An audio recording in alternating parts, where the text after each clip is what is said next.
behind the headlines. Today is Wednesday, the 16th of November, 2022. My name is Charles Odongtho, and today we are going to be looking at the feared or the real risks and around the discussion of the East African crude oil pipeline, or EACOP, as you would, as you hear it, and that's the oil pipeline that is going to be developed from Uganda across into Tanzania, and it's going to be passing through a number of environmentally sensitive areas of this region. And so this evening we are going to be having experts who will be discussing the various perspectives to the environmental and social concerns around the EACOP. And in the studio I have, let me start from my extreme left. We have the Honorable Wilson Kajwenje. He is MP for Nyabushozi County. Honorable, you're most welcome back to the show. Thank you, and good evening to you viewers. Thank you very much. Next to Honorable Kajwenje is Winfred Ngabirwe. It's Ngabirwe, not Ngavire. Ngabirwe, Winfred, and she works with the Global Rights Alert. She's the executive director. I see her a lot, sensitizing our people on things to do with the oil and the gas and rights, environmental impact assessment, and all that. Today she finds time to be on this show. We are glad to see you. Winfred, you're most welcome. Thank you, Odongtho. Good evening, viewers and listeners. Thank you. Next to her is Mr. Phillips Obita, who is the Chief Operating Officer of the Uganda National Oil Company, or UNOC. Obita, you're most welcome to the show too. Thank you very much, Charles, and good evening, viewers. And it's a pleasure for me to be here. Thank you. Thank you. And finally, we have Madame Christine Ainabiona. I'm used to Ainebiona. This is Ainabiona. Ainabiona. Yes. Is there a difference? Same meaning, but different origins. Oh, okay, okay. Northwestern Uganda. Northwestern is Ainabiona. Bunyoro area, yeah. Oh, Bunyoro area is Ainabiona. Yes. And the other side, Ainebiona. Ainebiona. With same okay. meaning. I need to know some of these things so that when I go visiting, I am not find more cows, Wilson. Now that Bunyoro has oil. And Christine is a senior environment inspector with the National Environment Management Authority. So, ladies and gentlemen, and I'm very glad, I'm pleased that this is a balanced show, 50-50, right into the middle, and so we will not have any preferential treatment today. Usually when there are fewer men or fewer women, I tend to have some preferential treatment of the guests. But today it should be well balanced. And I think it's only fair to start with Winfred. The EACOP, the pipeline as it is called, straddles across this region and covering, going through, okay, concerns have been raised about potential of the destruction of forest cover, and especially considering that Uganda is already having a lot of discussions and concerns around losing the forest cover that we have. But also the pipeline is going to pass through, we have about 7 forest reserves, and then 2 game reserves, 2 game controlled areas, and so it brings into perspective a number of concerns that have especially been raised by the environmentalists, by persons who are in this space talking about environmental rights, and so where exactly is that fear coming from, and why, when we have a major development project like this magnitude of money that is coming to help this country, this region, why should that concern be raised? Maybe perhaps let's start with Christine Ainabiona. Thank you, Charles. My name once again, Christine Ainabiona. I work as a Senior Environment Inspector with the National Environment Management Authority. Glad to be here. Charles, I have heard you saying that the East African crude oil pipeline is traversing 7 central forest reserves. That is not true. Actually, it only traverses one, that is the Tala. The Tala only? Yes, in Chankwanzi. All the others were avoided. Exactly, because of the mitigation hierarchy for biodiversity conservation. They were all avoided, but for Tala Forest Reserve, it couldn't be avoided, but then mitigation measures were put in place. For example, at construction stage, through Tala, the right-of-way was reduced at 20 meters, from 30 to 20 meters, and during operations, it will be further reduced to 6 meters. Just 6 meters from the reserve? No, the right-of-way of the pipeline. Oh. Yes, okay. Is 30 meters in other areas, but in Tala, it was reduced to 20. That is one of the conditions in the environmental and social impact assessment certificate that was approved by NEMA. Specifically for Tala, the right-of-way will be 20 during construction, and during operation, the right-of-way will reduce to 6 meters. All the other forest reserves, the Wambabia, Bugoma, Kasana, Kasanda, in Mubende, they were avoided. Okay. Yes. And so why was there a cry or all this euphoria about, you know, starting from the European Parliament, some members, of course, we need to say, because so much euphoria as far as the environmental concerns are concerned? Well, as far as we are concerned, I would say maybe they are not informed, but I can assure you and assure the entire Ugandans and the globe at large, the East African crude oil pipeline went through a vigorous environmental and social impact assessment process in accordance with the national and international legal framework that was in line with the National Environment Act. Then it was the National Environment Act Cap 153, which has been reviewed. It's now the National Environment Act of 2019. Yeah. It started with a scoping process in 2017. After approval of the terms of reference, the ESIA was submitted to NEMA. On receiving it, NEMA does not work alone. We consult with other lead agencies, which included the 10 districts the project is traversing. We have the Petroleum Authority, the lead agency, when it comes to oil and gas regulation of environmental issues. Then we have external expertise that we consulted, the Norwegian Commission of Environmental Assessment, the Norwegian Environmental Agency, all worked with NEMA, even civil society, the public, the communities. It was a very vigorous consultation process. Would even hold joint technical reviews where different institutions would come together, have field works, have workshops, and agree on what to communicate to the developer. After that, we had public hearings, 3 of them. Because the project is traversing 10 districts, we had 3 public hearings.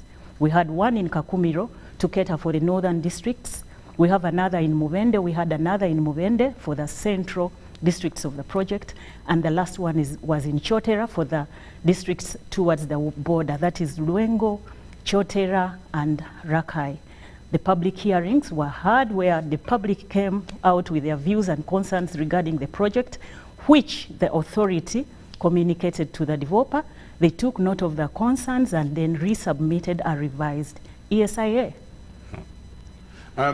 Winfred, why is there too much, complaint about, as far as the environmental issues are concerned? Have you now got these issues addressed to your satisfaction as civil society involved in environmental discussions? Thank you very much. I think, as my colleague said, the pipeline goes through 10 districts, 27 sub-counties, 178 villages. And it takes about 1,443 kilometers, of which 296 yes, are in Uganda, and the rest are in Tanzania. Yes. And so there are issues of how, for example, the environmental impact assessment report was shared and public consultations were done. She's mentioned that we've had 3 consultations, and I can tell you that 3,468 households are affected. So when you do 3 consultations, I don't know how many people are attending each consultation and the kind of discussion that you have amongst the groups that are attending these consultations. Because the purpose of environmental impact assessment and the reports are so that we understand the risks that are likely to be posed by ECOP, and we understand what we are supposed to do about those risks, the role of the community, the role of government, the role of the investor. But if you went to Kakumiro now and asked, let me say, the LC1 chairperson and asked him, what are you supposed to do? What is the risk here that the project is going to pose to you and your people? I'm not sure they would understand the risks, and especially their role in mitigating those risks. So there are issues to do with how the processes, however good intentions were, how they are conducted, and the purpose for which they are conducted, and whether that purpose will be served or not. But also, the project is going to cause involuntary resettlement. That people would not have necessarily wanted to leave their areas, but because of this investment, they have to leave and relocate. And that disorganizes people, the way they have lived, the way they have cultivated, the way they have traded, the way they have networked within communities. So the way government and investors have handled the process, from, what kind of messages are they telling people when they're going to acquire this land? Because we saw the tendency of contractors coming and saying, we have oil, there's going to be a pipeline, jobs are coming, good roads, communication is improving, markets are improving. But in actual sense, that doesn't come as you promise. There are problems that you didn't mention. So you're talking about the good things, this is what is going to happen, but you're not telling them the other side of the story. And so when you promise only the good things, and then they don't come, people don't see them coming, then they start doubting whether you really were being honest or you just wanted to use them and acquire the land. But also the process of acquiring land itself, from the valuation, how it was done, people understanding why is a tree costing this much in terms of what you're going to compensate to me, why is land costing this much, why is a building costing this much. That information was not very widely disseminated. So you're given rates by the local government officials, and you don't know where these rates are coming from. And then the companies come, and then there are cut-off dates where they say, beyond this date, don't use the land because you're going to compensate you, and you will move. And then compensation does not come in time. So you tell me not to use my land. 2 years down the road, you haven't compensated me. I think I have every right to complain and to ask you to give me the right rate, because the rate that you used 2 years back definitely cannot be the rate that we are seeing today. So issues around that, and of course our doubts around NEMA and the other institutions that are in place.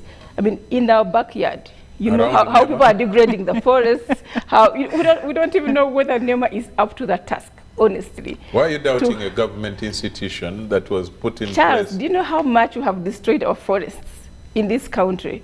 And we have had NEMA for all these years. And then you have this highly specialized, capital-intensive projects that are coming in. You ask yourself, will NEMA really, honestly, be up to the task? It's one of the questions that every Ugandan, I think, is asking themselves.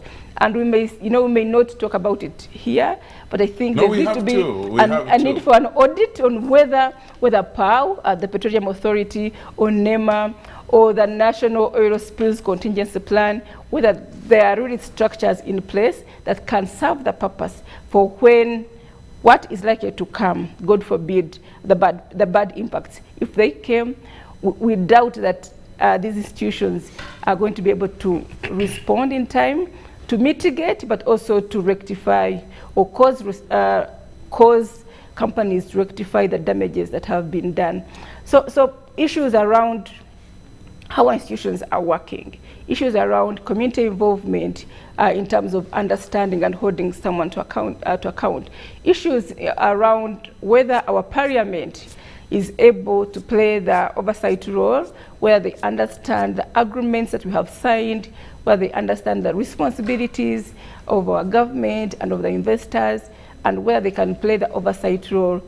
So those are some of the issues that we have as Ugandans, Ugandan civil society, who have expressed, and have, both in writing and in discussions, made our government aware. But also, those are some of the issues that we see in the EU resolution that you hinted on earlier on. Before I bring in Honorable Kajwenje and Mr. Obita, Ainabiona, the issues that Winifred raises are very serious issues. Doubts about your capacity and your potential, doubting even your levels of integrity as NEMA. How do you respond to that? And have you put in place measures to not just tell us, but rather to show us that this is what we have capacity to do, and that we must see it because it involves, sensitivities of life? Yeah, thank you very much, Charles. Well, I want to bring it to your attention and everyone's attention. NEMA does not work alone. NEMA's function is supervising, coordinating, monitoring, and regulating the environmental sector in the country, but it works in collaboration with other institutions. When it comes to oil and gas. But it takes the lead? Yes, it takes the lead as the authority. You are the one who is tasked by the law? Yes, as the authority, yes, we take the lead, but we do not work alone. Maybe before I go further, she talked about 3 consultations. I think she did not get me well. I talked of 3 public hearings in addition to the joint technical reviews and other community engagements that were undertaken at local level, LC1 village. Regarding her doubting the capability of NEMA to handle the sector, put things in place. I'm sure you're all aware that recently the Office of the Prime Minister launched the National Oil Spill Contingency Plan. NEMA, with the OPM and the Petroleum Authority of Uganda, worked together to have the National Oil Spill Contingency Plan put in place. It's now under implementation, of course, with POW taking the lead as the competent national authority. Tier 1 level, at operator level, is already in place. Tier 2 is under development, and Tier 3 is the National Oil Spill Contingency Plan that was launched. Her doubting the capacity of NEMA to handle, there is a lot of information at NEMA website where all these plans can be got. We are not just talking for the sake of talking, but the laws have been reviewed. The purpose of reviewing the laws was to ensure that it caters for the oil and gas sector. Previously, the National Environment Act CAP 153 did not have a provision for the sector, and among other things. The purpose the laws were reviewed or to cater for the sector. People have been trained to be able to handle the oil and gas sector, given that we are moving from exploration to production phase. But if I may respond to that, Ainabiona, there are a lot of examples. Name Entebbe Road, what is that place called, where there has been an outcry, where a businessman is, filling back the lake. There is just recently one, this week, I think on Monday, when someone called me and was criticizing me as a journalist and saying, what are you people doing just in Bugolobi here? There are people backfilling, or filling actually wetland areas, non-wetland. The other time, I don't know whether you eventually stopped it, just here at Spear Motors, just in, broad daylight, someone is filling another wetland or water channel, and before you know it, Kampala is a place which is prone to flooding, and it used not to be there. So we are asking ourselves, is this because NEMA has totally failed to do its work, or it is because of climate change, problems? How do we defend you when we are seeing those, and that is the evidence we have in face of us? Well, the problem is that the problem out there is that NEMA is looked at in terms of wetlands, yet there is quite a lot of work we do. There is quite a lot of work. It's not only about wetland and quite forest. A lot, but first do the one that we are seeing. What are you talking about? The one you do? That if you cannot do the one that we are seeing, then quite a lot that you're talking about should not make sense to the public. Environmental management it's our responsibility collectively. Yeah. So here, blame games, I don't think will work. If you see something, it's good, you alert NEMA. Whenever we are alerted, we take action. All those issues you have brought up, I'm sure action has already been taken. Okay. Because they were brought to the attention of the institution's management. Fine. Let me bring in Honorable Kajwenje. Honorable, these ladies have raised interesting parameters in this discussion, and that's still just the environmental aspect involved in the ECOP. There is the human rights, there is the, of course, environmental has a lot to do with also the social aspects of it. But we are discussing development, issues of development versus, environmental alerts or issues. Where should we strike the balance? Thank you. Okay, thank you, Charles. I think it is important that we put it in its right perspective. Oil is a resource that is underground. Yeah. We are lucky that in Uganda we have that resource. Other countries that have this kind of resource have used this to tremendously transform society. Before we discovered this resource of huge magnitude, in as far as the transformation of society is concerned, we were living. And in that living, we were lacking on many things. Some of human rights nature, developmental nature, we were begging, so to say. Then all of a sudden, we discover a resource that has humongous capacity to transform our society. And Uganda, in my view, is most prepared to extract that resource, to exploit it, and to use it to transform society and eradicate poverty and build our capacity to a first world country. It has been discovered in present day, at the moment, the Arbatine Graben, the Rift Valley in Bunyoro region, in Hoima, in Burisa, and it straddles, I think, even across to the northern part of the country. And yes, and true, if you have to extract it underground, you have to tamper with nature as it is. So you strike a balance. This is a country that remains struggling. We've been struggling from the shackles of colonialism, from low levels of tax. Now we have a resource that can tremendously catapult us into a developed world.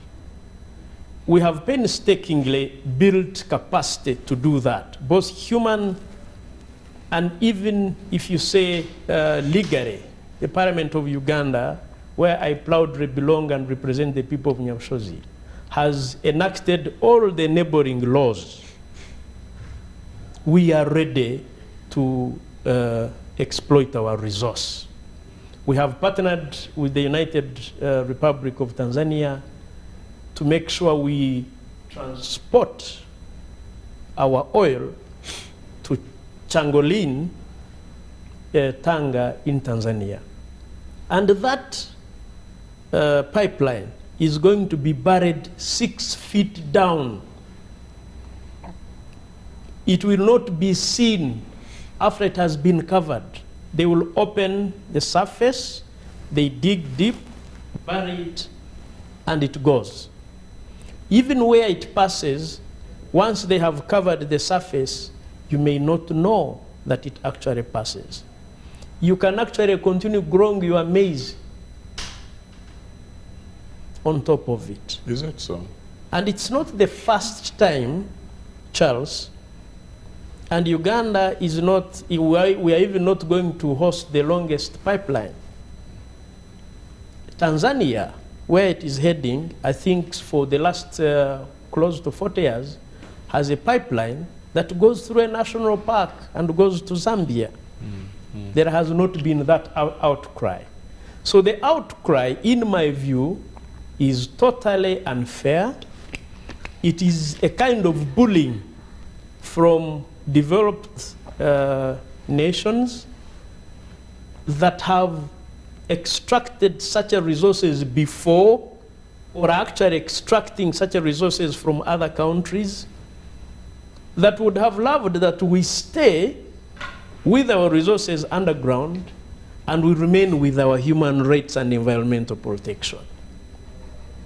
And before this, I did not see anybody getting concerned that our people were poor, they were living in poor conditions, that our environment was, but all of a sudden now that we are beginning to extract this great resource and develop ourselves, then they come up. And I'm not saying that this advocacy is bad. No, it's okay. It checks government, nothing bad about it. But they should have trust in government, that especially the government of the National Resistance Movement means well. In fact, Uganda is going to have one of the best, it already has one of the best processes so far compared to other nations that extracted oil resources before. We have had time to prepare. We have had time to painstakingly and patiently train human resource, to enact all the enabling laws, to build necessary infrastructure to be ready for this. So there shouldn't be cause for worry, in my view. This pipeline is going to be insulated.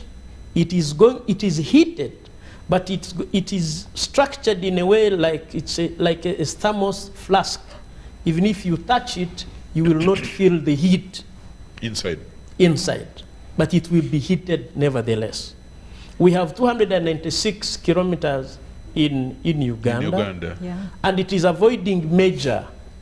So I do not see why all of a sudden we have somebody who loves Uganda so much that is waking up now to say that with this oil, if we extract it, if we build a pipeline, then Ugandans are going to die. No. And I'm not trying to say these are, but it's absolutely not fair. Yes. I want our viewers to understand that Uganda is very ready that all the necessary preparations have been taken care of, that the legal regime is absolutely spot on, that the leadership is seized of the situation, and I hasten to say that where there has been shifting of people from one area to another, very good accommodation has been constructed for them. Everything is taken care of. Even for human rights, in my view, especially for those people, I agree with the lady here. Is it Global Alert? Yeah. It's good to sound out government, but you should be able to know, to trust that government actually has a responsibility over these people, and they are going to do the best for them. I thought that is the way we should understand this kind of resource. So far, the benefits in Bunyoro area, Hoima, the oil city, we have an international airport, 70% done. The runway is ready. I think they're building the hangar and other necessary building and infrastructure for the building. We have close to 1,000 kilometers, close to 1,000 kilometers of tarmac roads, what we call oil roads. This has never been seen before. And this is what we call development. You cannot, the jobs that are going to be counted, the $2 billion amount of money that is going to be added onto per annum onto our kitty, tremendous. That's about 7 trillion. Our economy is going to double, and therefore it's going to have a positive effect on the East African economies. And for the community, it is good news. Good. Obita is holding on. Maybe I should say... Winfred, you wanted to... I just wanted to say that I'm shocked that the Honorable seems to suggest that the discussions around oil and human rights and concerns started with the EU resolution. From the time since land was being acquired, from exploration, from the time of acquiring land for the oil refinery, civil society and members of parliament raised concerns over human rights violations and risks that were posed by land acquisition and oil investments. And these were raised by Ugandans. And so when you bring in the issue of colonialism and neocolonialism, I think you're just trying to run away from the reality. No, so these are concerns of an everyday person. We see that land acquisition is a mess. We see that it takes so long to compensate a Ugandan so that they can move. We see that people, for example, that were displaced by the oil refinery are in a sort of a camp in Chakaboga. If you have been there, the conditions of living, you have a house here, 10 houses here, you have to go 2 kilometers to go and dig. We see that women are not taking part in the discussions, and that the type of compensation that was given was probably not the right one, because people were not educated enough to know the options for land and for or cash.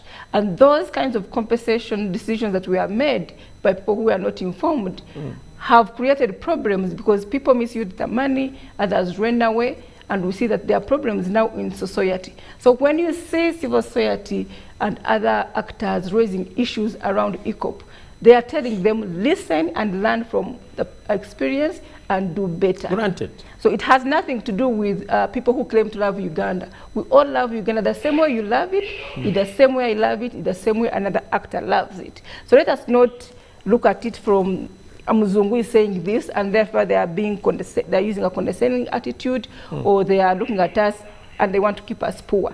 What are Ugandans saying?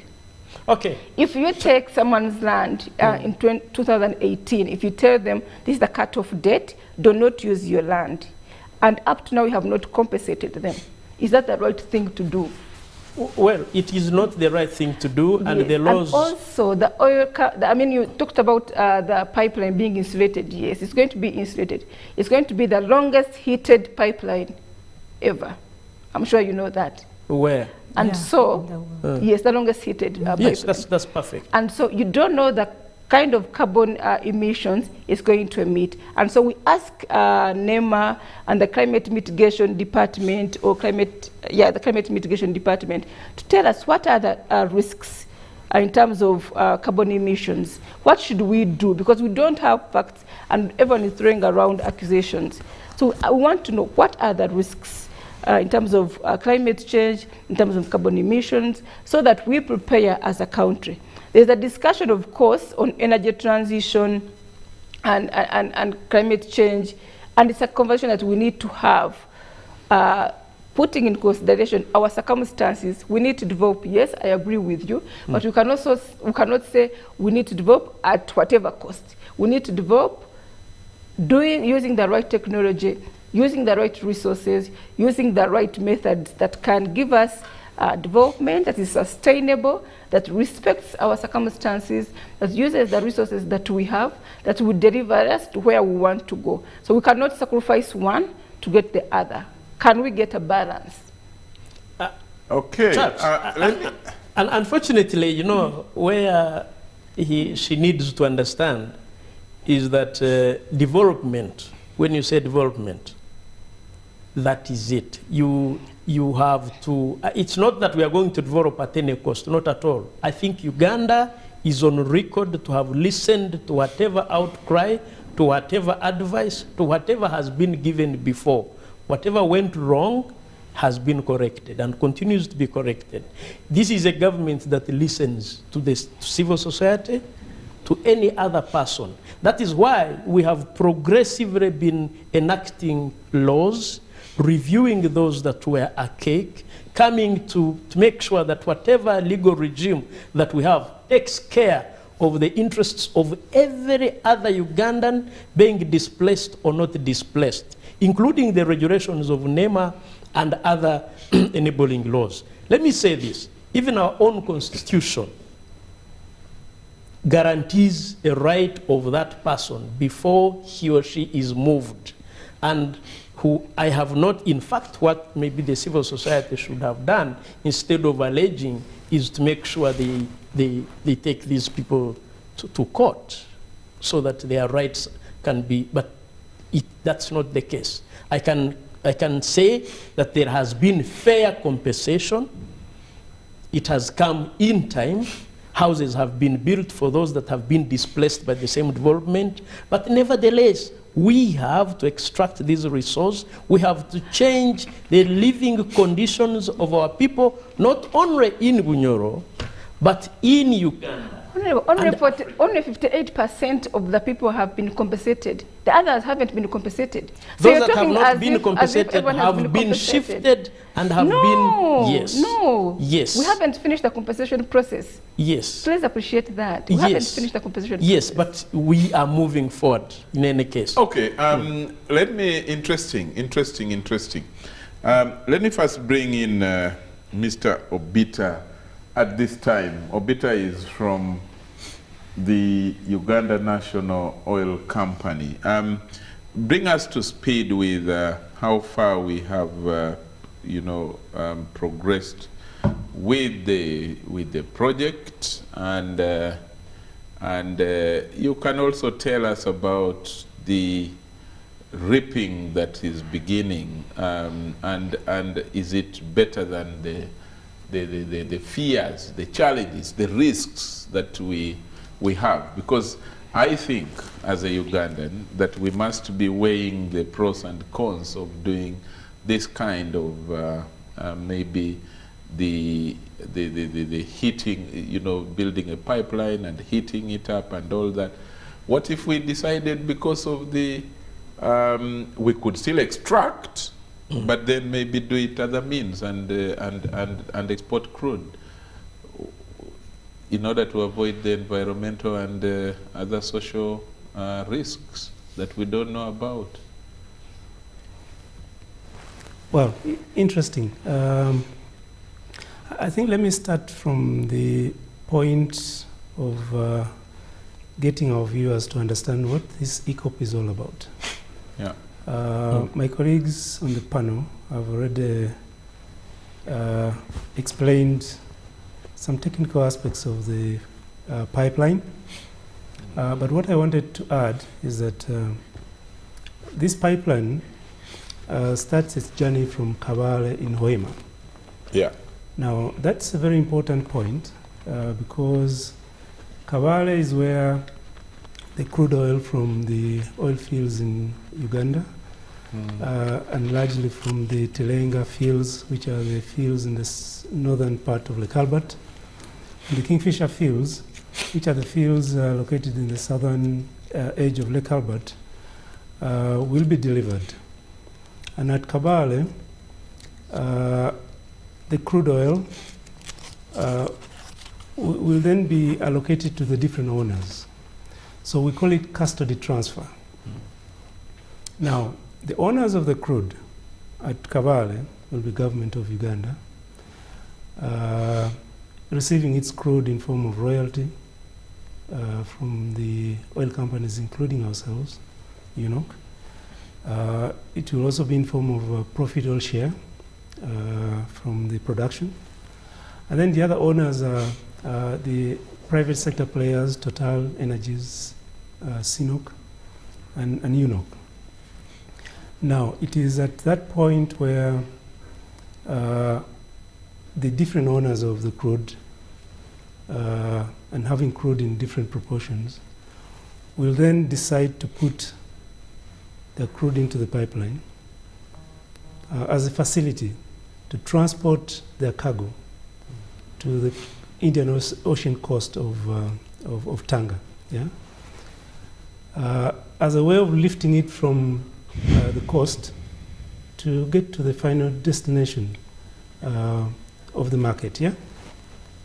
And they do that by paying a tariff to the ECOP company. Yeah? So I thought I would first clarify that point that the ECOP is only a transporter of crude from the different owners. That's the first point. The second point is that the owners will be paying a tariff to the ECOP company, and that's how the ECOP company generates its revenue. So Honorable Wilson has already ably highlighted some of the key elements of the ECOP. It's going to run a total distance of 1,443 kilometers. It will be a buried pipeline. But I want to highlight a couple of other points that are important to this discussion. And this is the fact that along the entire route of the pipeline, there will be a couple of other facilities, supporting facilities. There will be 6 pumping stations. And the purpose is that as crude flows through the pipeline, there's need to boost the pressures in the pipe to be able to deliver the crude to the final destination in Tanga. So those are 6, and 2 of those pumping stations are in Uganda. Then there will also be 2 pressure reduction stations. As the crude gets near Tanga, the pressure needs to be controlled so that it gets to the storage facility in a more controlled manner. Now, in terms of progress, we have significantly progressed from the time that final investment decision was taken in February this year. And we are on course to deliver the project, commissioning it in 2025. Now, I must say here that since FID was taken, which is the final investment decision, we have awarded most of the level 1 contracts. So if you like, you call it tier 1 contracts. And, what are those? What are the tier 1 contracts? The tier 1 contracts, the main project contracts, they are mainly the EPC contracts, the enabling infrastructure or early civil works contracts and the likes. And then those main contractors, which are about 6 or so, then subcontract to various other subcontractors to help them deliver the contract for the projects. Yeah? So in addition to awarding the contracts for the projects, we have also significantly progressed the resettlement action planning. And I hear my friend Winnie here indicating that only 5% of the PAPs, if I got you right. 58% are compensated. Yes, so that's very right. Yeah.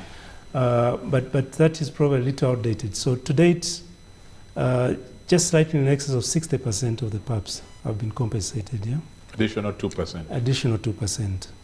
And we are looking at closing the remaining 40% to pave way for the actual construction of the pipeline. So in addition to progressing the settlement action planning,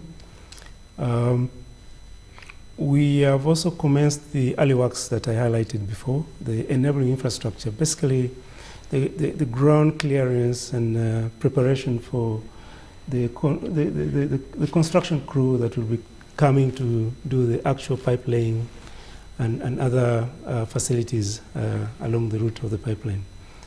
And in relation to that, a couple of access roads, especially in Tanzania, are under construction to allow the construction crew to be able to access the pipeline corridor.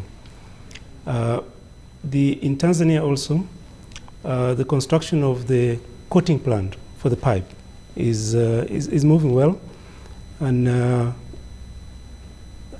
so it's also on course. So in terms of progress, we're making good progress. And now let me just highlight one issue that Winnie raised in her submission, and the issues around environmental concerns of the pipeline.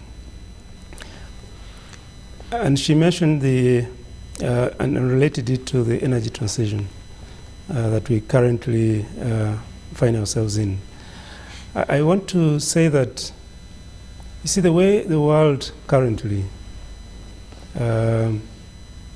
has approached or structured the decarbonization of the oil and gas industry is largely in three scopes. Yeah, there is a scope 1, which is directly relating to direct CO2 emissions from oil and gas production operations. Yeah, the upstream segment.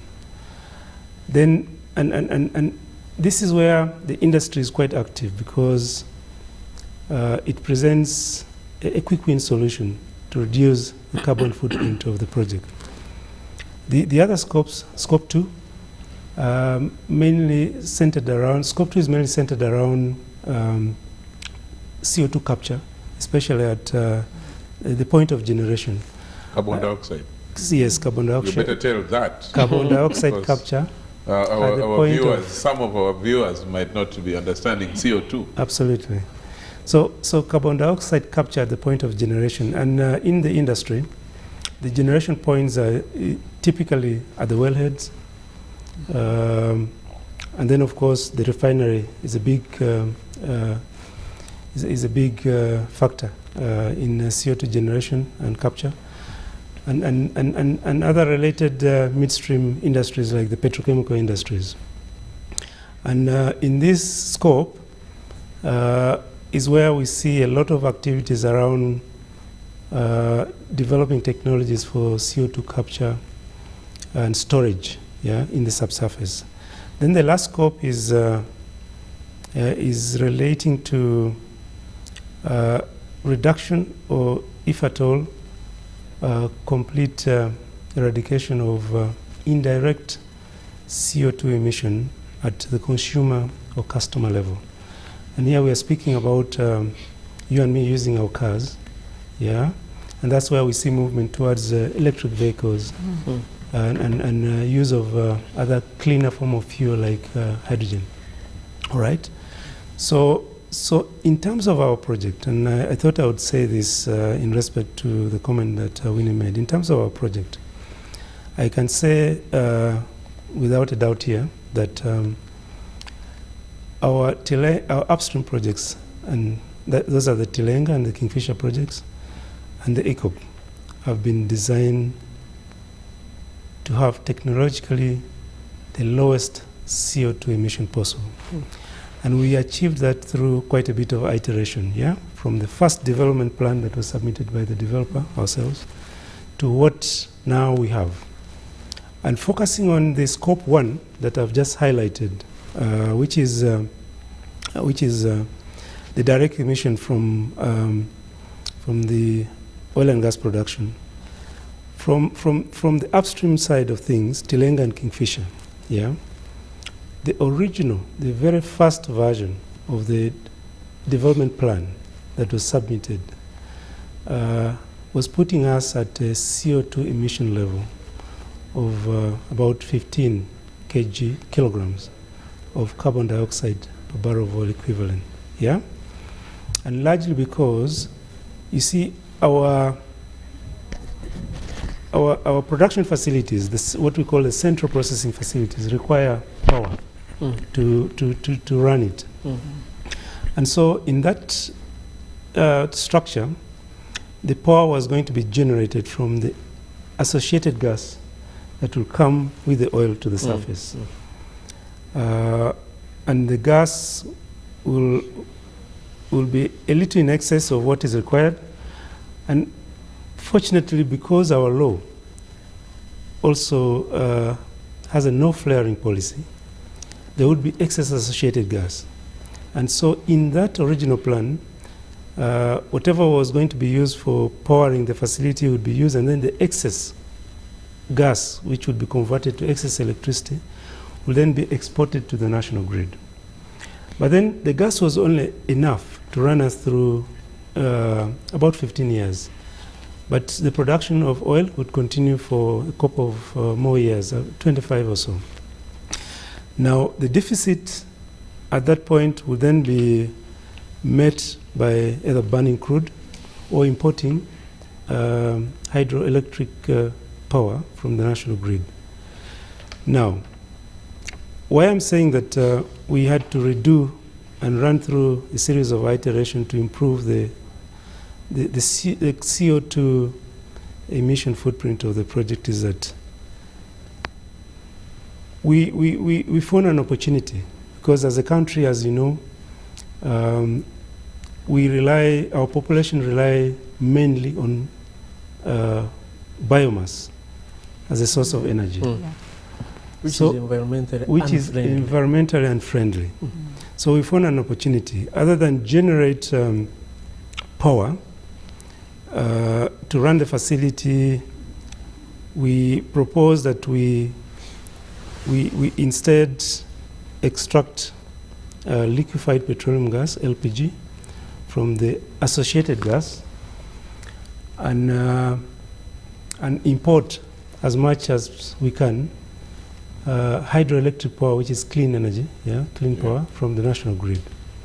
So that is essentially what we did. And so from the original 4 gas turbine generators that we would use to burn the natural gas, we had to reduce that to just 2, and now producing more LPG to even support the country in the process of the energy transition into cleaner fuel from biomass.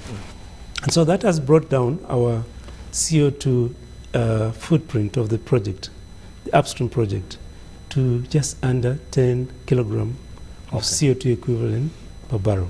Now, similarly, for ECOP, I mentioned the pumping station, and it was very important for me to mention it, because the pumping stations run on power. And initially, in the original planning, part of the crude that is being transported through the pipe would be used to would be burned to generate power to run this pumping station. So we changed the development planning and introduced power generation at those pumping stations from solar. So now we will be using PV cells to generate power. The only need for a generator is just to provide power to stabilize the network. Standby. And standby, just in case, that the solar system somehow fails to work. And again, because of that, we managed to bring down the footprint of the ECOP from where it was about 20 kilogram of CO2 equivalent per barrel to about 15. Yeah. So those are initiatives that deliberately, as project developers, we took to reduce the CO2 footprint of the project.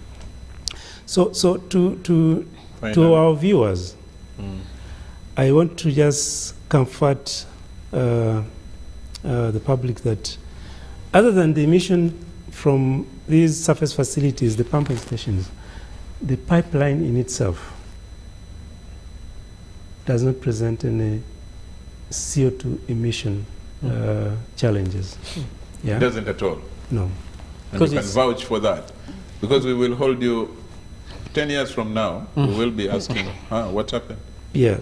Or we will be saying, thank you, you were great. You saved us. So in terms of CO2 emission, I can say that without a doubt, that the CO2 emission, scope 1 emission, are largely from these pumping stations. All right? That's very true. Now, there are other elements that we can talk about here, like potential for leak from the pipeline. But again, I can say that in the design of the pipeline, we have put a lot of measures to ensure that we monitor the pipeline real time. Yeah? Because like Honorable Wilson, 1,400 kilometers you will monitor? Yes. Yeah.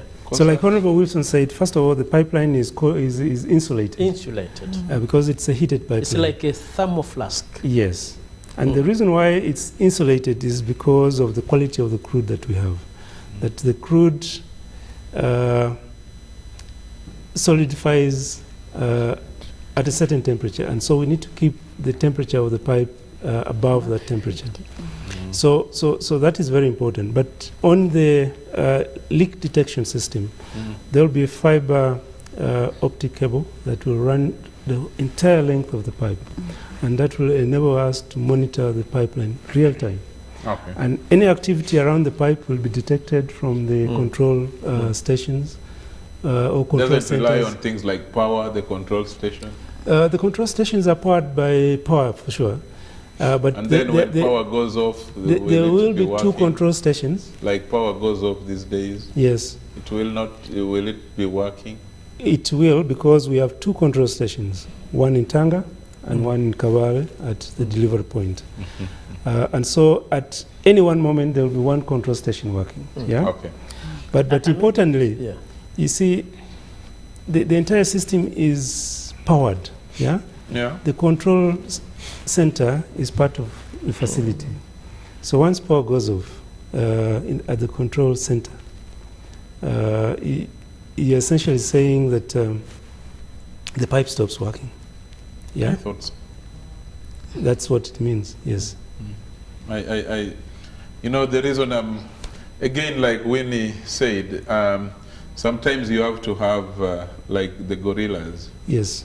The rebels usually have what they call constant suspicion, constant vigilance. And the way he's talking, now he's talking like everything is really perfect. But the fact that we have an oil spill plan means there's the potential that we can actually experience a spill. And so the question is, are we really prepared to respond as required? And we have had situations where, like you remember the other day, is it power going off at Isimba? And yes. Let me say this, Charles. You know, Charles. And it's not wish. You see, there are two things. I agree with Winnie. Anything can happen. But what cannot happen? That's why we have. The issue is, I think Uganda has had an opportunity, in my view, an opportunity to learn from the best, an opportunity to present the best technologically advanced channeling and tunneling of our pipeline. I have educated myself on, I think they will be crossing a river, and when they are crossing a major resource like a river, they are going to use the latest technology, which is called horizontal directional drilling. Yeah. That is done like, if you know the tunnel between Britain and France, Or if you know the train underwater, you don't know? Under the riverbed. Oh, 1 okay. meter under. I'm now telling you. Okay. Or if you know the underwater train, for example. Yeah. That's what we call horizontal directional drilling. Okay. That I've seen. Absolutely. So that's what I'm saying. As a result of what one would call delay, but Uganda has had to build immense capacity to prepare, to come up with the latest technology, and to listen to Winnie and others of this world, and whatever they have, I can tell you. And we have been improving time and again, and there shouldn't be any cause for worry. For worry. Yeah. Good. Winnie is itching to come in, but let's take a break at this point. Interesting, and the environmental issues, we will soon be. Of course, they are really merged into each other. The environmental issues, the human rights issues, as well as the social concerns, social effect concerns. So we will be coming back from the break and delving more into further discussions. But let's take that break now. This is Behind the Headlines.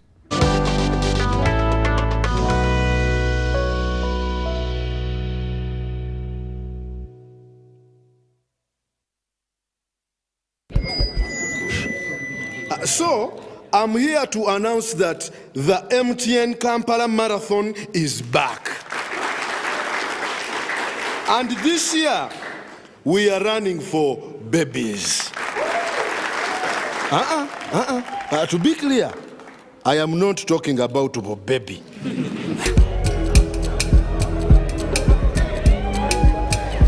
No. And neither am I talking about to be baby.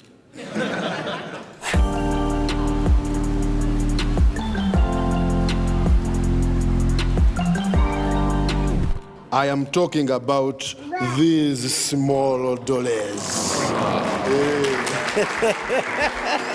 Run for babies in the MTN Kampala Marathon on Sunday, 20th November 2022. Dial star 165 star 77 hash or use the Momo app to register.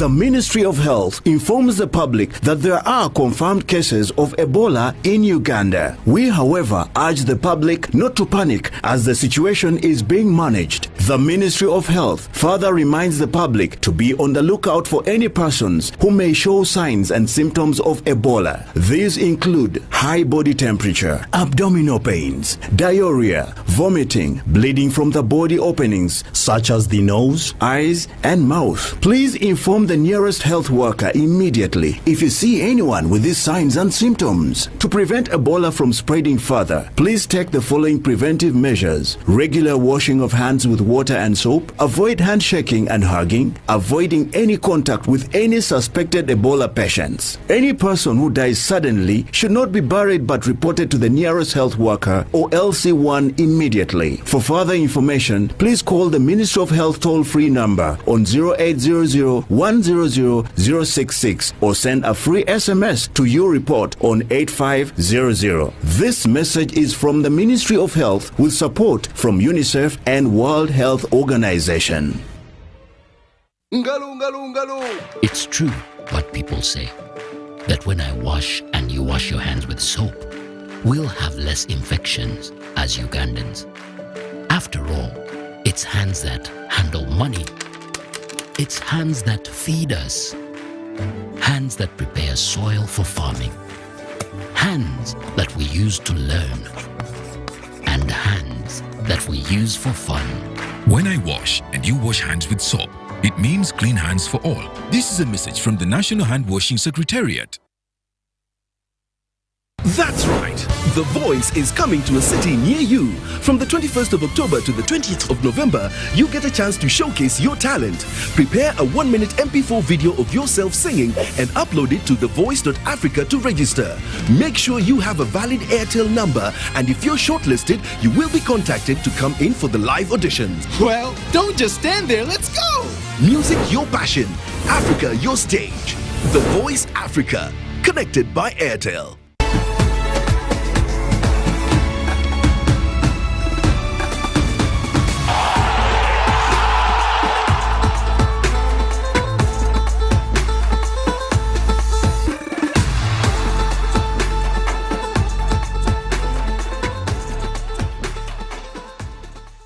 Welcome to Friends Stadium. Everybody's ready. Wait a second, not everybody. Come on, dude. It's the FIFA World Cup. You're going to lose your seat, the ritual seat, the lucky one. Losing more than a seat, your team is going to lose. Where are you, dude? The match is about to start. Your friends won't hold on much longer. Excuse me. Finally, everything is in the right place. Hey, other hand. And you, do you have everything you need to believe? Do you need data collection services, data analysis and reporting, monitoring and evaluation systems? Then contact Mold Technologies, a professional research firm that has provided many organizations with timely research solutions for over 15 years. For more information, visit www.mt.co.ug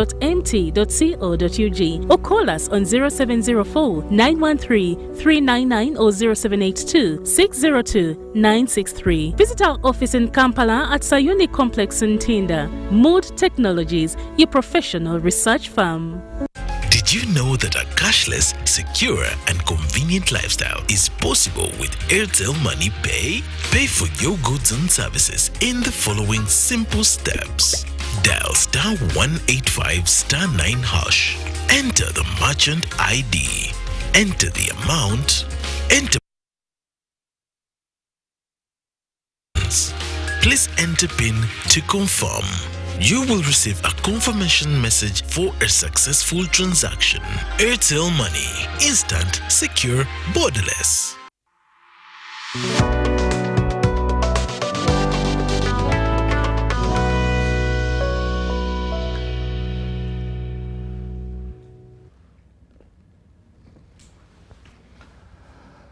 Welcome back from the break. This is Behind the Headlines. My name is Charles Odongtho, and we are discussing the issues around environmental concerns about the East African crude oil pipeline, the ECOP as we know it, and we have an official from the National Environment Management Authority, that's NEMA.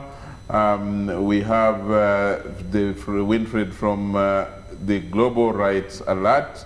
We also have someone from Uganda National Oil Company, and we have the Honorable Kajwenje Wilson from Parliament, and represents the people of Nyabushozi County in the 11th Parliament. Before we went for the break, Winnie, you were itching to respond to some of the issues that had been raised. First go for that, and then I see if we can have some messages from my producer so that we can then incorporate them in the discussion. I just wanted to ask my brother that, 8% of that land in which the pipeline is going through is protected land. Is what we call the entire 1,400 kilometers for the Ugandan part, for the 8%. Part, yes, the 290 something. Yes. So that's about 3.5 kilometers. So I wanted to know whether 8% of the 294. Yes, is protected land, what we would call protected land. Yeah. So I wanted to know whether they have done, whether UNOC or other shareholders in ECOP have done a critical habitat assessment to understand, the biodiversity within that land, and what are the risks, what should we do so that, can keep monitoring, and we know that our, biodiversity is not destroyed. Who is supposed to do it by law? Who is supposed to do that study? Is it UNOC or again NEMA? It's the developer. It's the developer. It's the developer. Which they own 10%. And the developer, it is UNOC in charge. It's Total, it's CNOC, it's TPDC, and UNOC. Yes, Mr. Bitter. Yes, thank you, Charles, and thank you, Winnie, for that point that you raised. Yes, it's true. I think you rightly reflected it that the ECOP, 8% of the ECOP runs through environmentally sensitive areas. I want just to start off on this point to say that, you know, the way the environmental and social impact assessment for the projects and not only ECOP but including the upstream projects Telenga and Kingfisher are done is in a manner that we, as project developers, we tried as much as possible to ensure that we avoid any impact to the environment, to biodiversity, of our projects.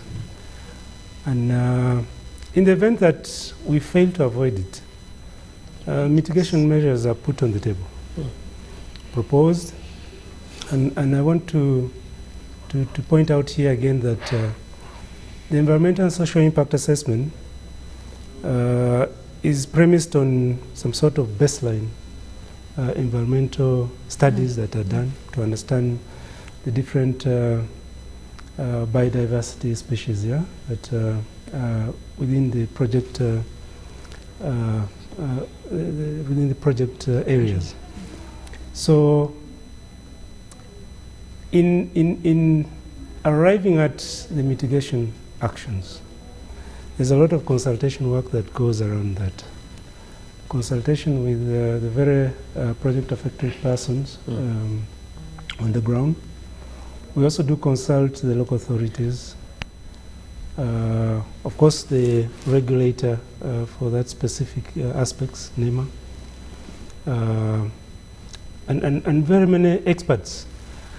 And so by the time you arrive at a mitigation measure, it's well thought out and it's considered to be the best mitigation that is available to address that particular impact. But I wanted to also point out that yes, the 8% that my colleague Winnie here highlighted needs to be put in context. Now, what we have tried to do, like Christine from NEMA has indicated early in her submission, is that we avoided these sensitive biodiversity areas and only went through the edges where we could not. Yeah, we could not avoid it completely, just went through the edges. She mentioned just going through the edge of Bungoma and Wambavia. Yes. So that's essentially the principle that we used in trying to reduce the environmental impact of the project. And so the mitigation measures are all clearly laid out in the environmental and social impact assessment report that is available. And it's a public document that you can pick if you like on many websites, including the NEMA website. And for us as the project developers, we are committed to ensuring that we adhere to the proposals that we have made in consultation with the different stakeholders. Okay. Yes. Let me ask something. At the exits, how about at the exit stage? When we have exploited the oil and it is finished, how do you destroy the pipeline? Or you don't need to? You can leave it. Since it's underground, you can leave it. What are your fears? No, maybe I can come in. I see Christine wants to respond to that. Let me allow Christine to come on. Yeah, for all what do you do with it? For all projects, legally, according to the National Environment Act, there is what they call a decommissioning and restoration plan. When the developer is exiting, which they come up with, submit to NEMA. NEMA reviews and gets back, either approves it or they don't approve. Sometimes when the community need a project, they liaise with the developer and they do not decommission and restore, depending. But all that is done in consultation with the authority. Okay, yeah. Interesting. I'm actually asking for curiosity's sake, yes. And wondering this whole thing of 1,400 kilometers, where would it be taken? Because oil is not an eternity product. It's like in our case, I think, is it projected to be for between 20, 25 years? 25 years. Yeah. 20, 25 years. So I am interested in knowing where you take the pipeline later, what you do with it, how do you do what you do with it.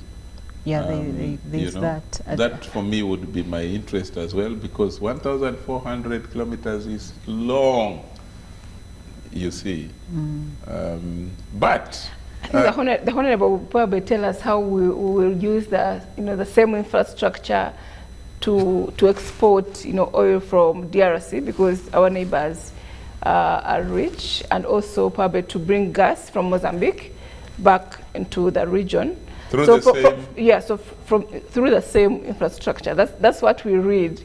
Maybe he can give us more information. I think, Charles, you should not get worried about the use. About planning for the future. Yeah, planning for the future. First, the pipeline itself is a resource, and the technology for the pipeline itself is an investment. So at the time we have run out of our oil to pump, we'll find something else to pump, either cross-directional from the coast to Uganda. Why not? Or use, we call it reverse technology. So I think we'll cross that bridge when we get to it. When we get there. Yes. We pray that we will be alive, but of course we shall be. Absolutely. Yeah.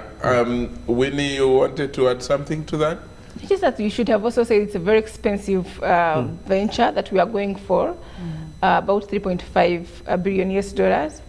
So we don't know whether it's going to add on our, the financing of it, whether it's going to be debt or equity, or whether that's also going to add on our national debt as a government, whether, UNOC is going to be borrowing money to invest in the project, you mean and what that means. Now? No, now, and what that means. The ECOP system. And what that means for us as a country, which is accumulating more debt year by year. Okay, and how about the issue of the issue of, and maybe that is to start with Honorable Kajwenje. Yes. In terms of now, given you are an MP and you represent people in the parliament, when he talked about the, and I think also Mr. Obita, the 40%, largely 40% that have not yet been compensated, to what extent is this an issue that that must be concerning Ugandans, or must be concerning government, that we are now talking about the FID being signed and soon work is supposed to begin, but people have not yet been compensated in their entirety? Okay. First of all, this is a project. Secondly, we all agree that we need it, and we needed it even yesterday. Yeah.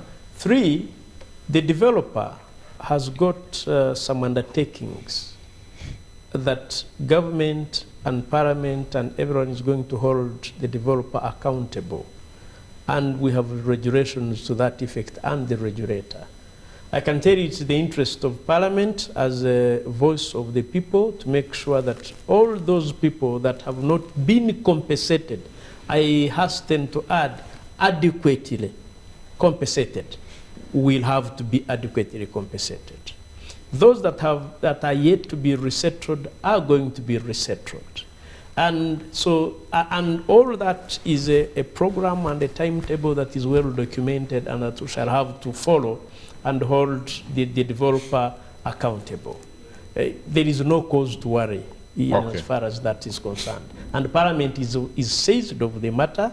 There are members, honorable members of Parliament representing project-affected personalities and people, and should anything go wrong, to be brought on the floor of Parliament, and Parliament will urge government and make sure the developer, whoever is supposed to do anything, will have to do it as legislated.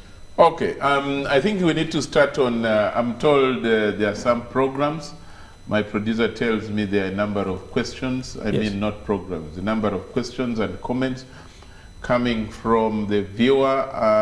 Let's have them. Mr. Etiang, the questions or comments from the viewer out there.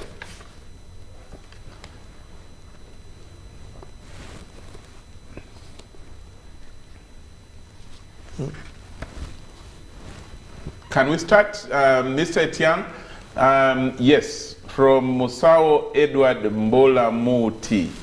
Here, Mbola Muti must be a place. That's a place in I think that is a place in Busoga. I would, that's actually the former speaker's place, Mbola Muti, I think. He says, I would like more explanation from those ladies and gentlemen on how the rural poor Ugandan will benefit, because as I talk, we don't enjoy fish, yet we have water bodies. Power is expensive, yet rivers are available. Interesting.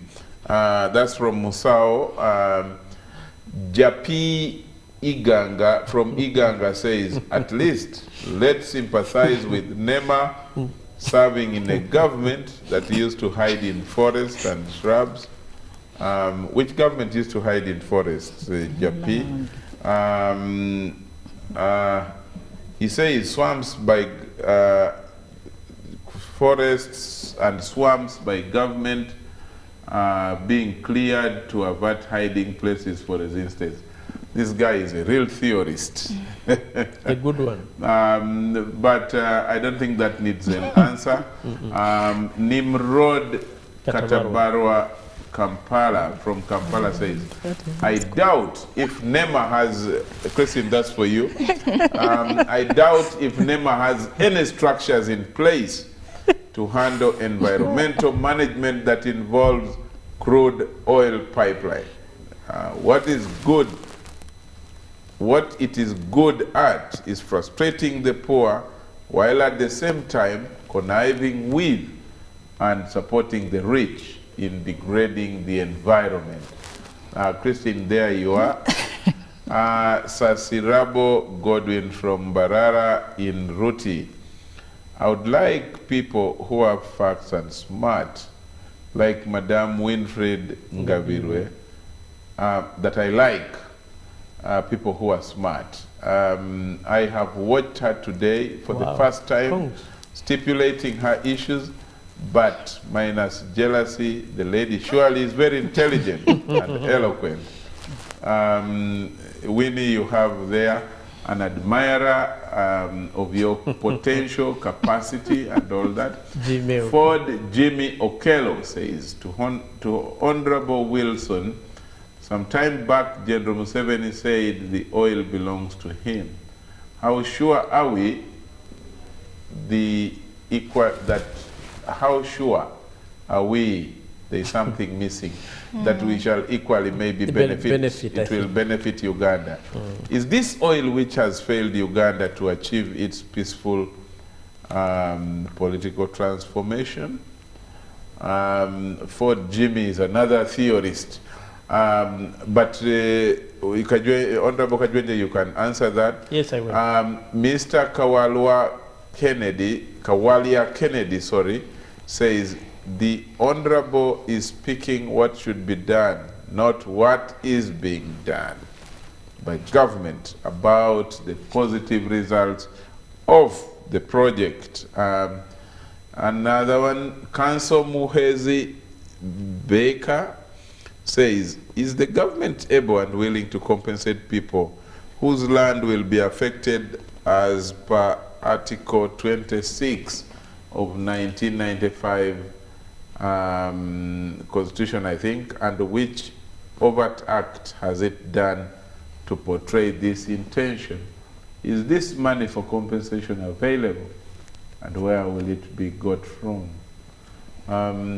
Article 26, for purposes of clarity, is on, I think, it's adequate, fair compensation. Yes, adequate, fair compensation, appropriate compensation, and in cases when government needs to take land for public use.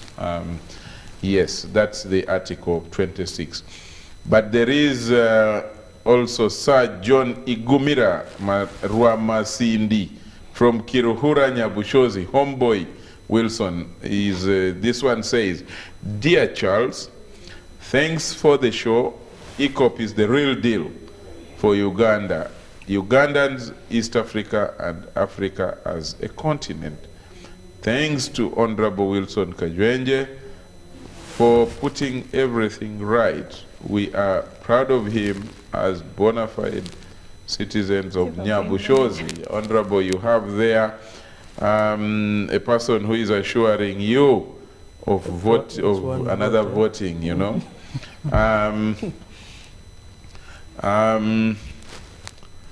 And then there is someone who says, this one is from Kenya.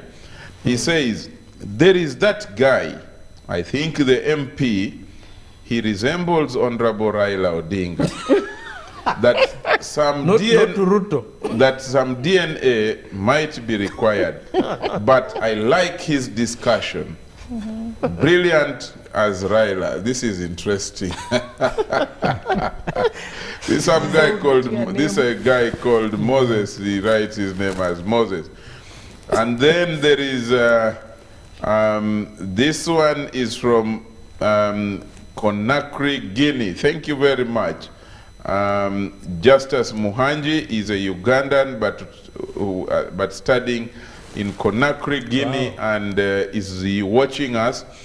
He says, "Charles, hey, Honorable Wilson, hey, Winnie, and others, does human rights environmental assessment work only on Uganda? Have assessments been followed and drummed in other countries, say the Arab countries, Iraq, Angola, Nigeria, Saudi Arabia, and so on?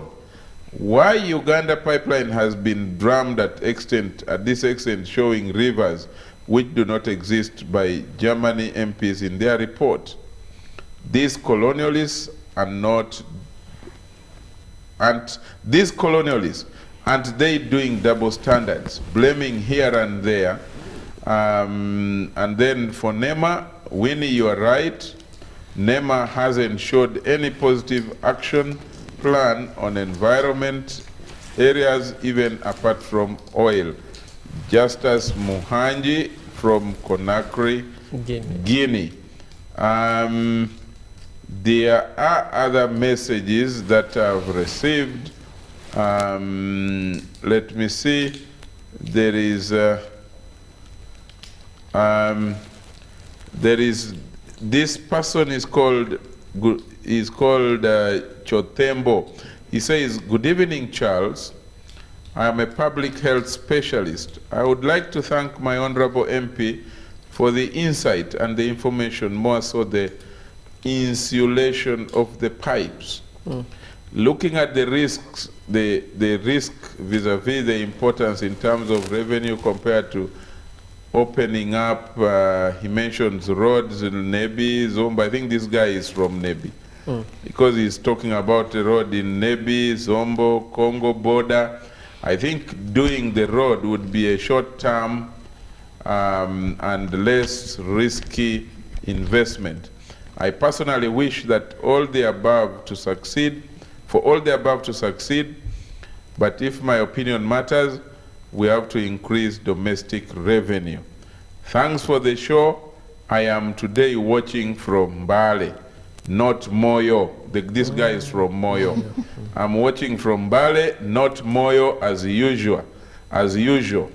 Then he says in Luo now, Moti Matek, meaning I greet you so much. And yes, these are some of the messages that have come from our viewers so far. We shall be getting more, but also continue the discussion on UBC, UBC with the hashtag UBC behind the headlines, and that's for Twitter. And if you have any message or comment or question, send through 0709 602592, 0709 2592. And just know that we are also on YouTube and we are streaming live the whole program. Let me ask Christine to respond to some of the issues that were raised in the questions that the people shared. Okay. I think I saw one that was coming directly to NEMA. Someone was saying, I don't think NEMA has structures in place to handle the ECOP. Well, I want to assure that person that NEMA has put into place structures. Like I already mentioned, the transition from exploration to production phase has seen so many factors come into play. I talked about the regulatory framework, which wasn't taking care of the oil and gas sector, among other things, that saw the National Environment Act CAP 153 being reviewed and updated to the National Environment Act 2019. Alongside that, the regulations thereunder were also updated and reviewed to have all those catered for. Another law that was put into place was the Petroleum Waste Management of 2019. I talked about the oil spill contingency plan, and the oil spill regulations have also put into place to cater for the oil and gas sector. It has trained a number of its staff in oil and gas related cases. Then there has been a lot of collaboration with different institutions. Like I told you, NEMA does not work in isolation. When it comes to oil and gas issues, there is the Ministry of Energy, the Petroleum Authority of Uganda, the Uganda National Oil Company, all that institutional collaboration with the Office of the Prime Minister, among others, all that has been put into place. There are tools that our NEMA uses. An example is the ESIA. It is a legal requirement for oil and gas activities to have an ESIA undertaken, submitted and reviewed by NEMA that gets back depending on the quality of reports. Among other tools, we have the strategic environmental assessment. We had a SEA, the strategic environmental assessment for the Albertine region. There is a review that of the National Petroleum Policy in line with the strategic environmental assessment. Sensitivity atlas that aids into the biodiversity mitigation hierarchy that we talked of avoid, reduce, mitigate, and offset residual impacts. Then we have audits and inspections. Those are some of the measures and tools put in place to cater for the oil and gas sector. So I don't agree that NEMA has nothing in place. Good. Good. There is the question that was asked of the involuntary resettlement. Mr. Obita, are you guys the ones handling this? How is it being handled without creating lots of more problems for the people? Okay, Charles, on the issue of resettlement, there are two options for sure. There are PAPs that will go for cash compensation, yeah, and then there are those that will opt to be resettled. And then to the point on involuntary resettlement, and that I believe is in the event that the PAP disagrees with the valuation of their property, land. Maybe first to say that for the 3,648 PAPs that we have for the ECOP on the Ugandan side, We have had only 4 PAPs that have not agreed with the valuation of the land. And that in itself gives us a very good acceptance rate for the project. But that is not to say that that is not a problem. We certainly have to work with them, listen to them, and ensure that we align. Yeah. So we have a process of dialogue with the staff, with the PAPs that are dissatisfied, with the aim of reaching some agreement, yeah, on the valuation. But I think importantly, in the event that we don't come to a convergence, then it's no longer the project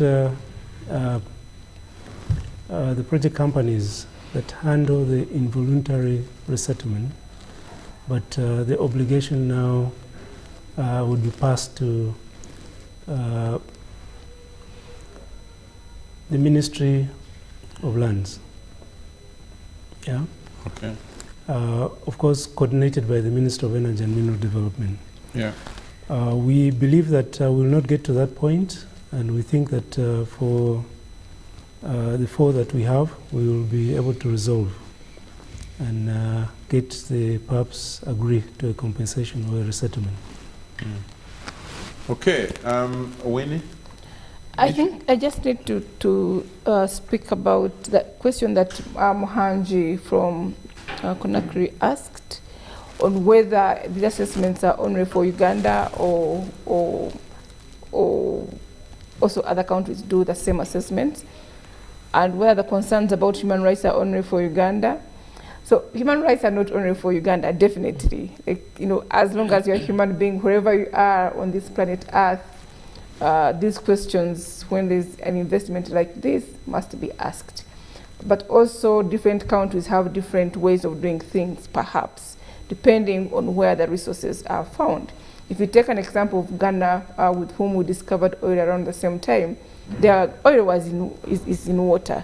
So they probably don't have issues to do with land acquisition and, you know, assessment and compensation. But they also have to look at, you know, the water use, sustainability, how they can extract their oil.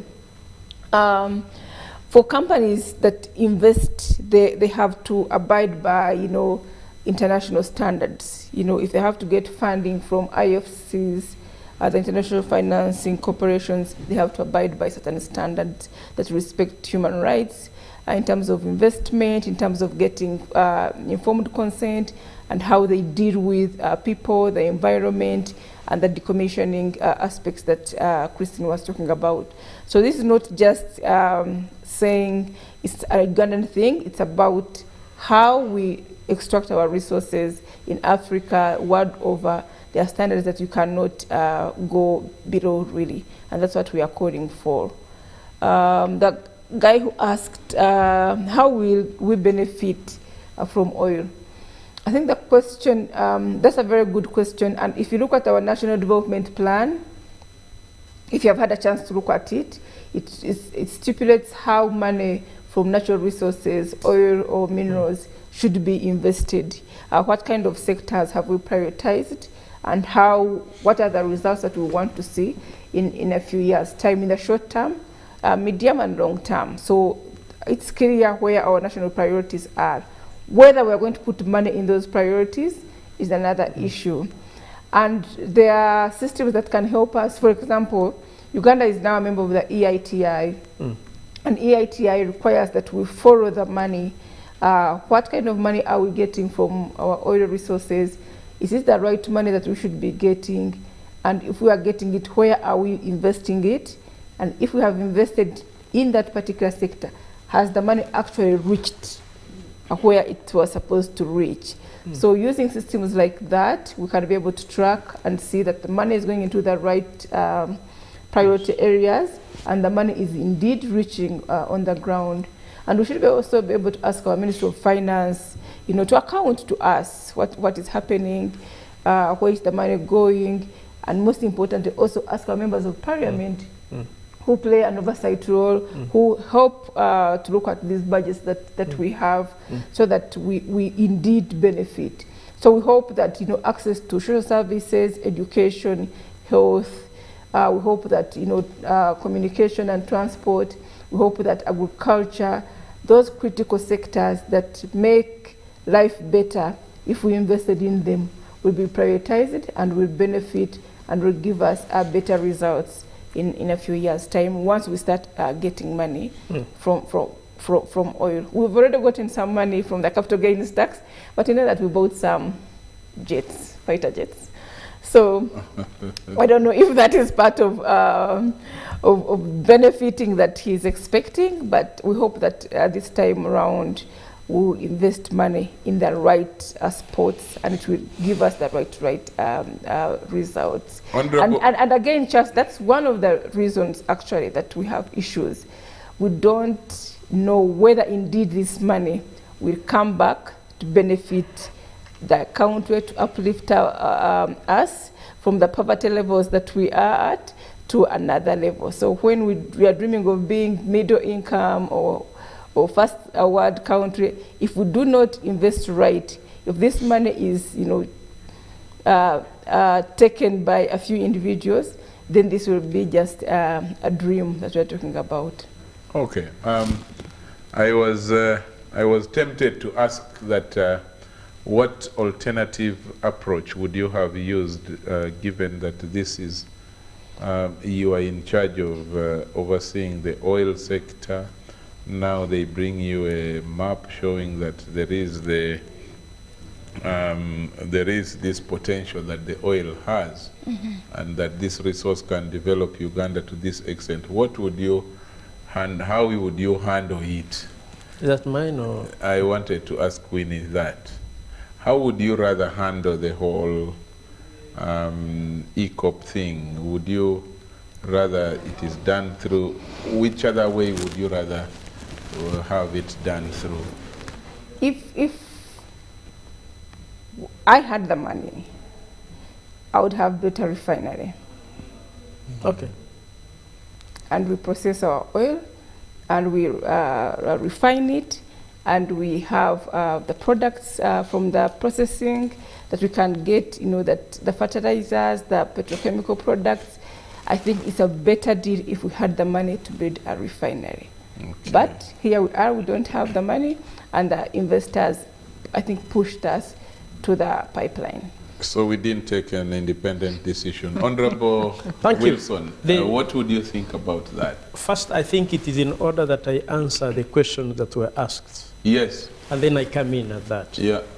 Let me start with the Kenyan observer, the viewer. You're sending you.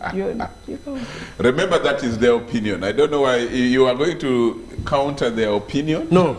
Okay. We leave it at that. But the gentleman, I think it's Jimmy, whose question was that previously President Museveni has said that it is his oil, isn't it? Yeah. I thought I would come in at that. Please do. I think, first of all, the oil resource that we're talking about has been underground in Uganda for millions of years.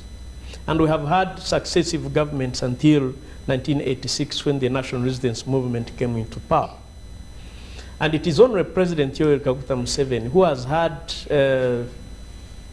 initiative to train the required manpower.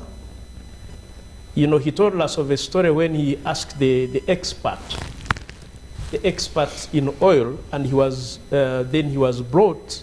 They brought him a person from Bank of Uganda, but whose only known expertise was he was handling oil import papers. That wasn't bad enough. He was also not Ugandan, he was Ghanaian. So President Museveni took an initiative to pick students from Makerere University with a background from geological studies and took them for training.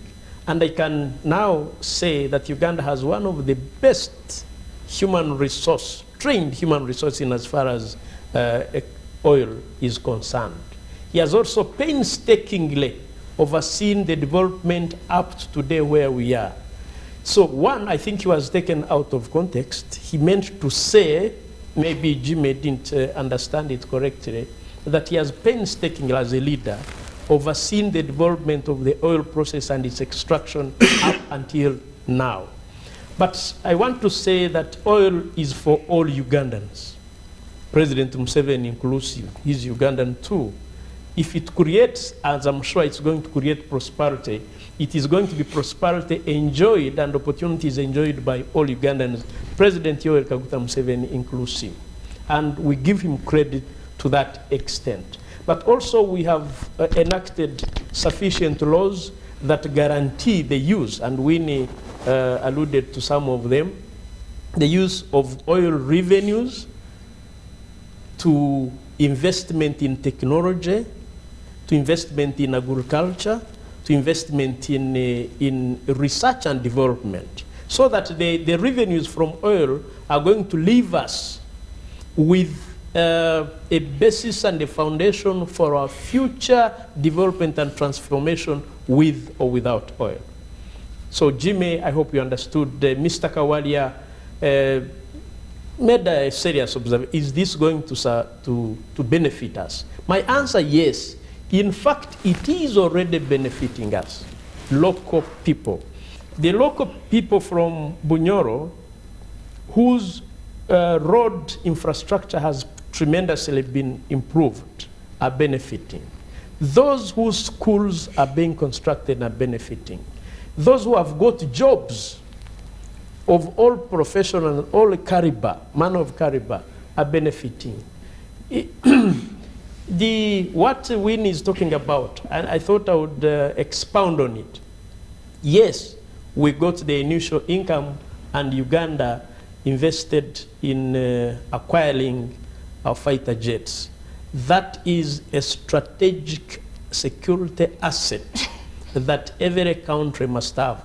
Up until now, I have only known one category of human beings who complained against our strategic asset, Sukhoi, and that is ADF, because it has been able to dislodge. So I'm a member of the ADF. You know, so it's important. Again, you can have your oil, but because of insecurity, you fail to exploit it. So you build sufficient security manpower, security capacity to make sure you protect it from any other threat, be it internal or external, and acquisition of that strategic resource was absolutely in order. Let me also say, and you asked that. What was your question, Charles? There was a question on what there was. No, Council Muhwezi asked about compensation, the guarantees. Yes. I thought it is absolutely in order. Yes, fair and adequate compensation is a constitutional guarantee and right. So actually, Council Muhwezi and many others, there is an opportunity here. You can come in and represent the people of Bunyoro that has been displaced and have not been adequately and fairly compensated. But it's a constitutional guarantee, and I think government is absolutely committed to make sure they will be resettled, they will be compensated.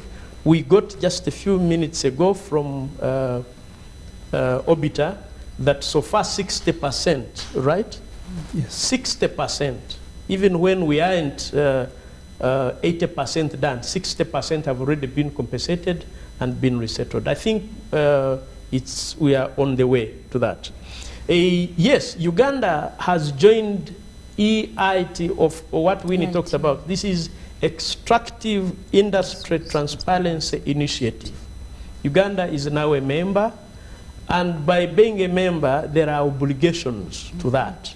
And that also goes to show that the country is committed to making sure that from the incomes, from the oil revenues, and even disclosure at institutional level is done to everyone's satisfaction. I thank you. Thank you. Let's start we have now less than 10 minutes. And I would request that we start now, descending. And for closure, I need us to look at the way forward and the wrap-up from each of you. I'll start with Christine. Given what we have discussed and the discussions going around ECOP and the environmental issues, human rights, social, what's your takeaway point that you would want to leave the public with? The takeaway point, first of all, thank you for giving me this opportunity. Thank you. What I realize is that most people are not informed. There is information that hasn't been disseminated to them. I encourage them to embrace the different websites, the NEMA website, UNOC, and the developers' websites. Embrace and look at the different information that is there pertaining to these projects, the oil and gas projects.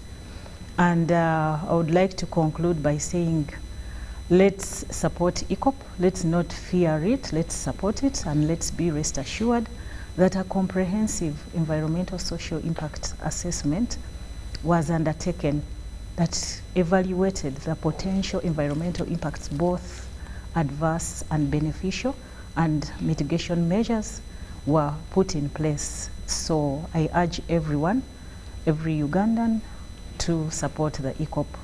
Thank you. Thank you, Christine. Obita. Thank you, Charles. My closing remark would first start with adding my voice on the comment on the benefit of the project. That while the focus seems to be so much on the fiscal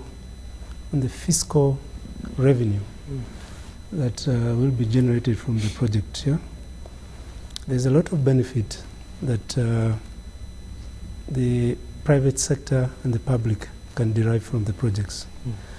There is a concept of national content that we have in the country, where in our national laws, there are a list of services that have been ring-fenced for Ugandans and Ugandan enterprises. Ring-fenced? Ring-fenced, yes. And as project developers, we are obligated to award those contracts to Ugandans. We are also obligated to encourage the Ugandan companies or enterprises to joint venture with their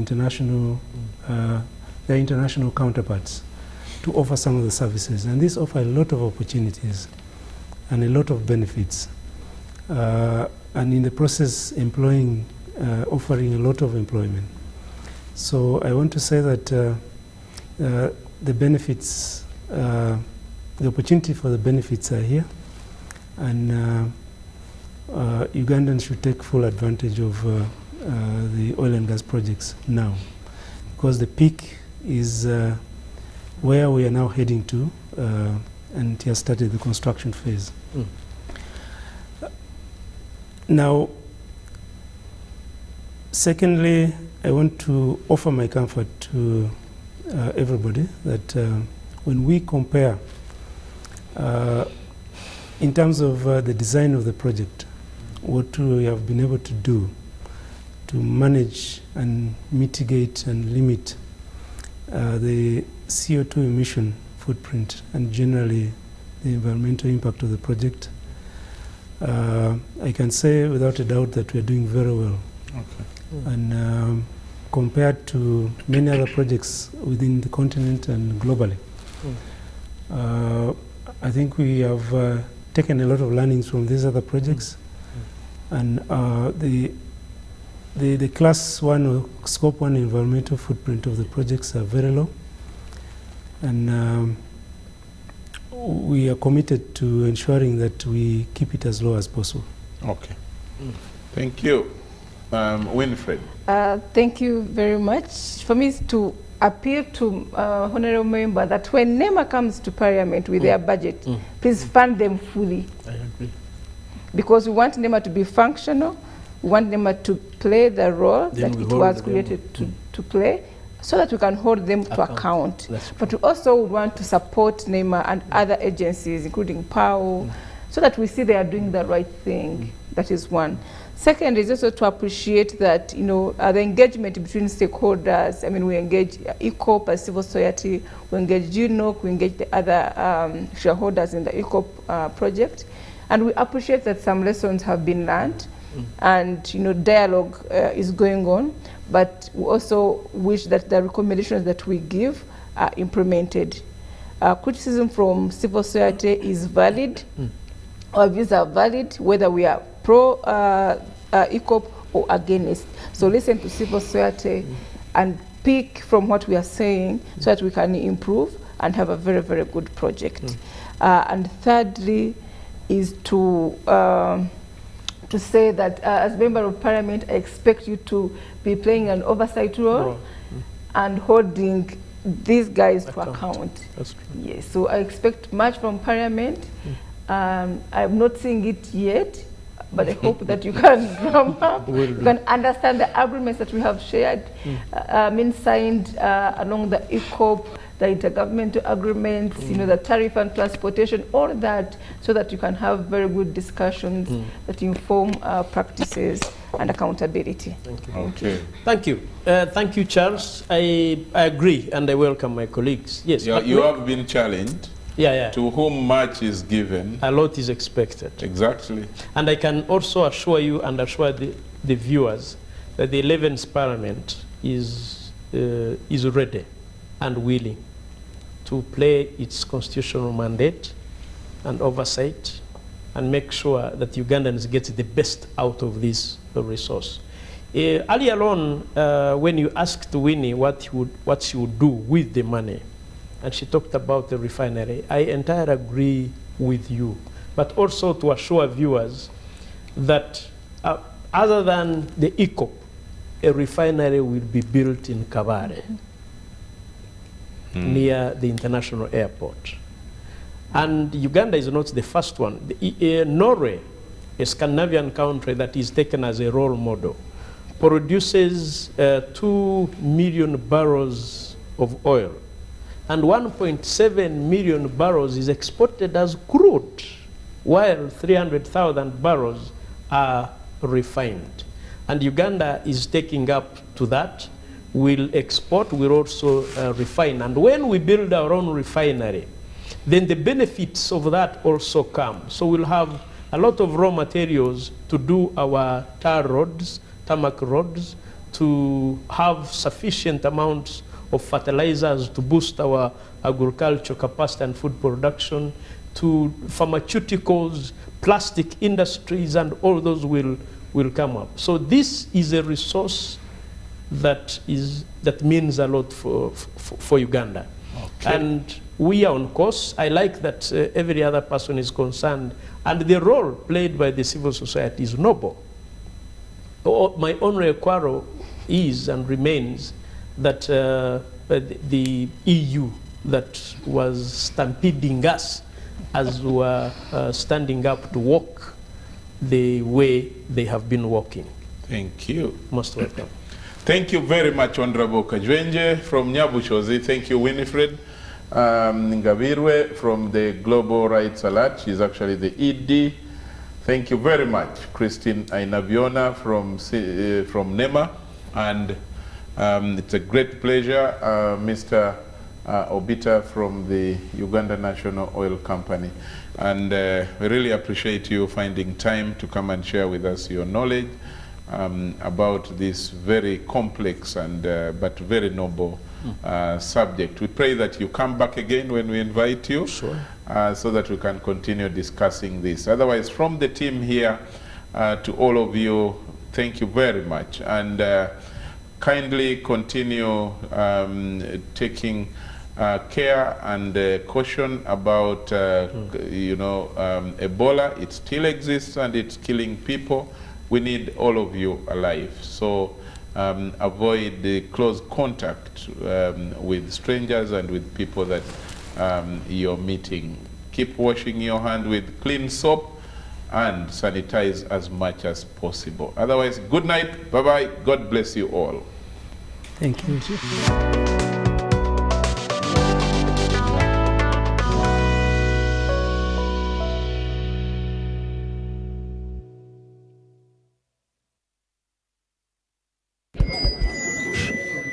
So, I'm here to announce that the MTN Kampala Marathon is back.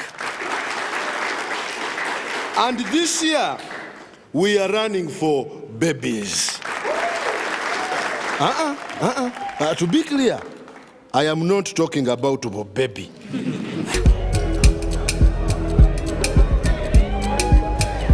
No. And neither am I talking about to be baby.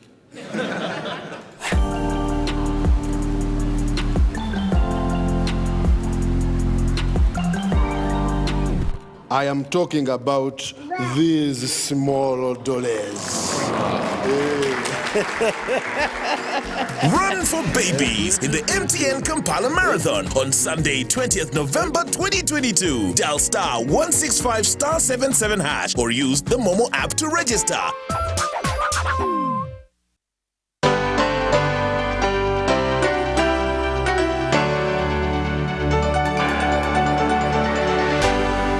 UBC, inspiring Uganda.